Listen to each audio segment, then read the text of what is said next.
Les féeries de Saint-Nazaire du 26 novembre au 8 janvier vous présentent votre magazine Sur Place. Attention, question. Je suis rose, je suis lourd, je suis grand et je viens de me poser pour une semaine sur la place de Saint-Sébastien-sur-Loire et je ne suis pas un éléphant. Je suis. La réponse dans quelques instants.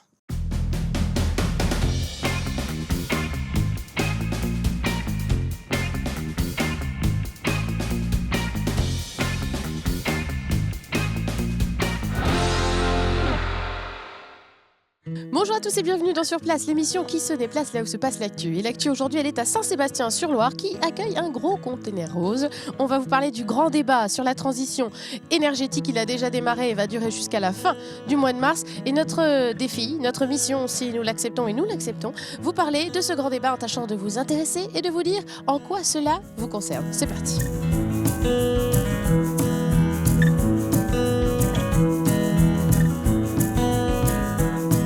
Nous sommes avec Ingrid Baudry, chargée de communication du Grand Débat Transition énergétique. Bonjour. Bonjour. On vient d'assister à la mise en place de ce container. Avant de rentrer dans les détails de son rôle, redire un petit peu ce qu'est le Grand Débat sur la transition énergétique, puisque finalement tout le monde n'est peut-être pas encore très familier. C'est quoi ce Grand Débat? Quel est son but? Alors, ce Grand Débat sur la transition énergétique, il se déroule du mois de septembre jusqu'à fin mars 2017. Et il a pour but de recueillir un maximum de contributions des 600 000 habitants métropolitains. Ce serait notre rêve si on pouvait atteindre ça. Si chacun disait un mot. Si chacun disait un petit mot et apporter sa contribution à ce grand débat sur la transition.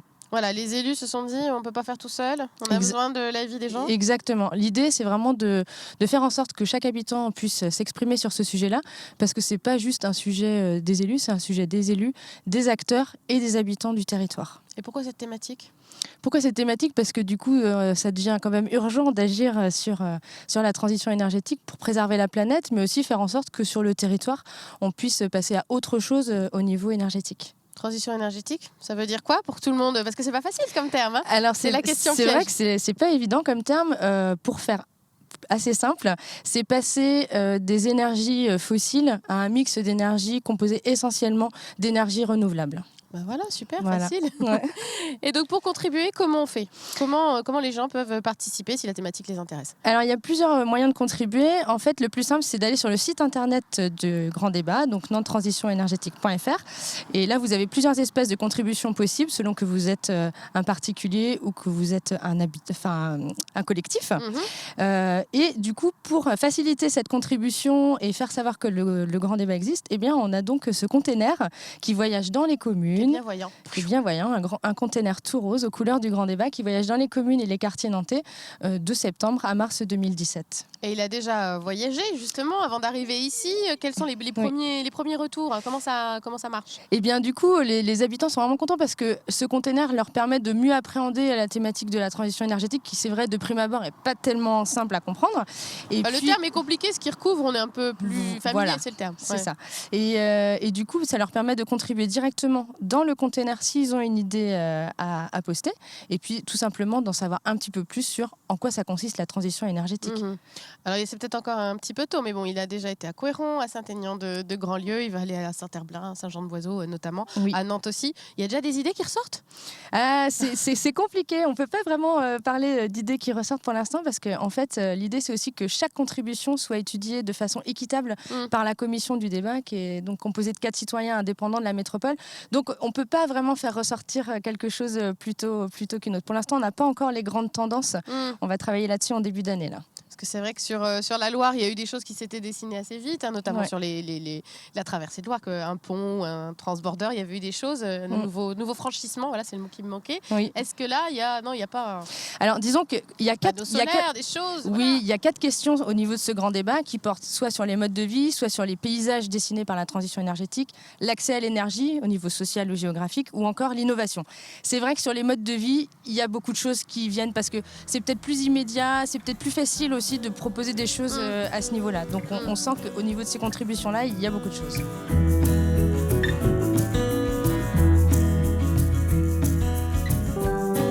Le container est arrivé donc ici ce matin devant l'hôtel de ville de Saint-Sébastien-sur-Loire. Toutes les communes de la métropole n'ont pas forcément choisi de l'accueillir. C'est un débat métropolitain donc qui va quand même se tenir et concerner les 24 communes de Nantes Métropole. Saint-Sébastien accueille le container. Pourquoi vous avez fait ce choix-là? Alors on a fait le choix, comme on l'avait fait sur le débat l'année dernière, sur la Loire, de déjà faire débattre les citoyens. Donc on va faire 2 soirées à thème dans le container, mais également de leur amener des éléments concrets pour la réflexion.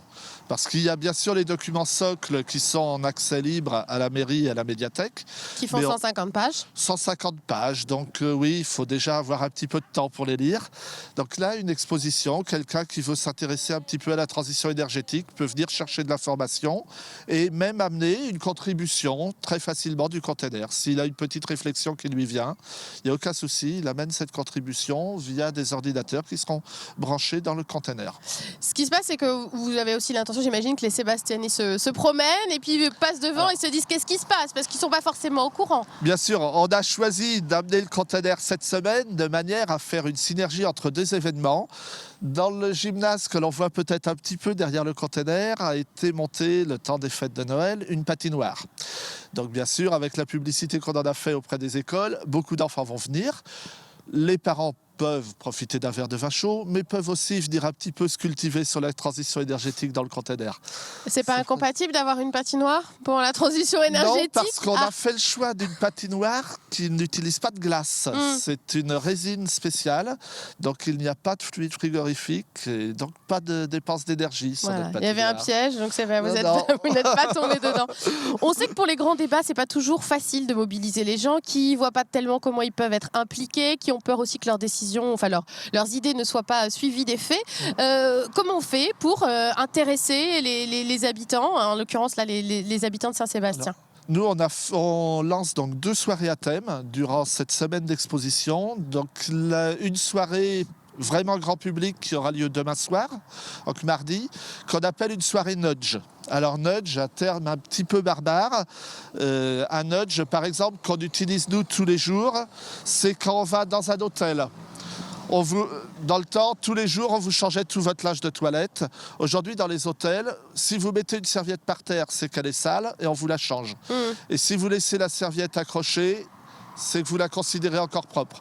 Ça a quand même permis, en moyenne, sur les hôtels français, de faire 40% d'économie sur la lingerie. C'est des économies, donc c'est de la transition énergétique. Et le message est passé de façon ludique, c'était ça aussi l'idée du nudge. Et presque inconscient. On n'a pas l'impression de faire un effort. L'idée, c'est de quitter un peu le côté moralisateur que peut avoir la transition énergétique, où on dit il faut faire comme ci, il faut faire comme ça. On sait tous qu'il faut éteindre la lumière quand on sort d'une pièce, qu'il ne faut pas gaspiller. Mais après, il y a plein de petits mouvements du quotidien qu'on peut faire qui sont aussi efficaces, mais qu'on a des fois du mal à s'impliquer. Et que je disais, il y aura également une 2e soirée qui aura lieu le jeudi, qui est plus réservée aux acteurs économiques de la ville. Donc on a invité tous les commerçants, les artisans, les entrepreneurs à venir. Il va y avoir 3 témoignages autour de chaînes de recyclage qui ont été mis en place par des entrepreneurs. Donc il y a par exemple le recyclage du polystyrène, il va y avoir un autre sur le recyclage de la méthanisation à travers les déchets verts, pour partager de l'expérience et rendre concret des réflexions qu'on a tous les jours dans notre activité économique. Et ça signifie que vous pensez que les entreprises sont prêtes à changer un petit peu leur façon de fonctionner, à évoluer? Les entreprises commencent à comprendre que c'est notre avenir et que même souvent c'est une source d'économie pour eux. C'est vrai, voire une source de revenus. Parfois aussi une source de revenus.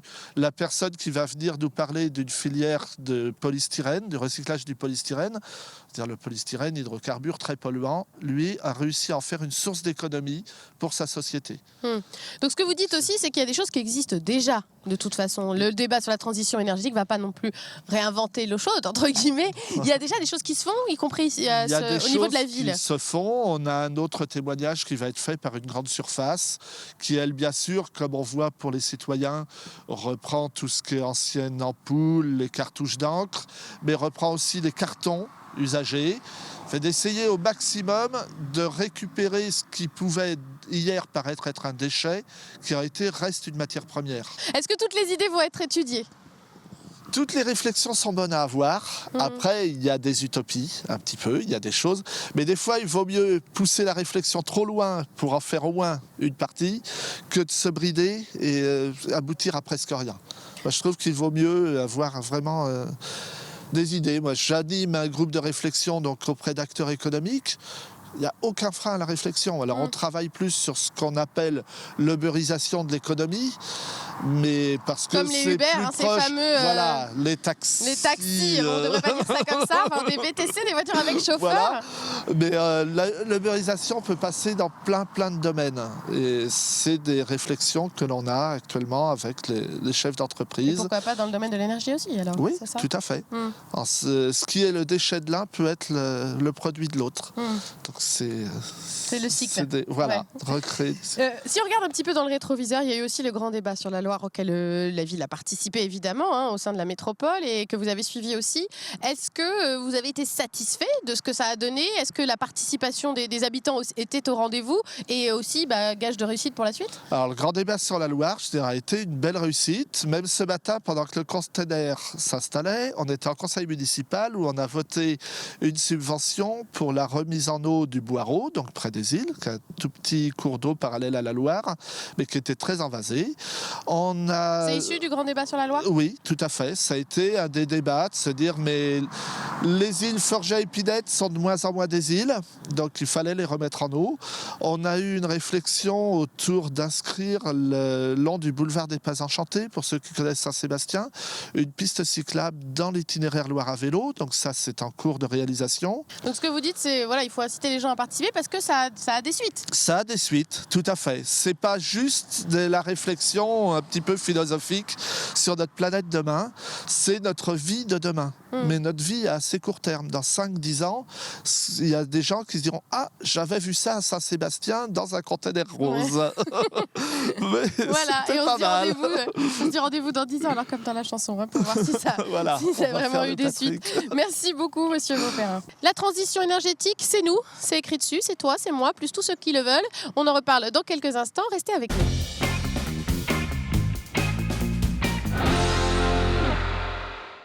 Les féeries de Saint-Nazaire, toute la magie de Noël à Saint-Nazaire du 26 novembre au 8 janvier.